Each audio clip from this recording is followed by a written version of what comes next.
Hello. কবি নীরেন্দ্রনাথ চক্রবর্তীর লেখা কবিতা অমলকান্তি। অমলকান্তি আমার বন্ধু। স্কুলে আমরা একসঙ্গে পড়তাম। রোজ দেরি করে ক্লাসে আসতো, পড়া পারত না। শব্দরূপ জিজ্ঞেস করলে এমন অবাক হয়ে জানলার দিকে তাকিয়ে থাকতো যে দেখে ভারী কষ্ট হতো আমাদের। আমরা কেউ মাস্টার হতে চেয়েছিলাম, কেউ ডাক্তার, কেউ উকিল। অমলকান্তি সেসব কিছু হতে চায়নি। সে রোদ্দুর হতে চেয়েছিল। ক্ষান্ত বর্ষণ, কাক ডাকা বিকেলে সেই লাজুক রোদ্দুর, জাম আর জামরুলের পাতায় যেন কি অল্প একটু হাসির মতো লেগে থাকে।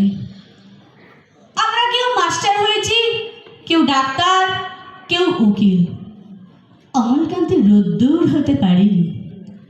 সে এখন অন্ধকার একটা ছাপাখানায় কাজ করে।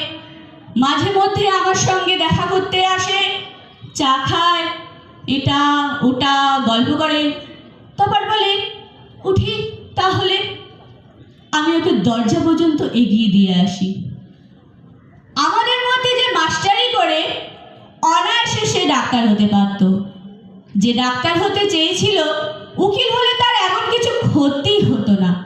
অথচ সকলেরই ইচ্ছে পূরণ হলো এক অমলকান্তি ছাড়া। অমলকান্তি রোদ্দুর হতে পারেনি। সেই অমলকান্তি রোদ্দুরের কথা ভাবতে ভাবতে যে একদিন রোদ্দুর হয়ে যেতে চেয়েছিল। নমস্কার।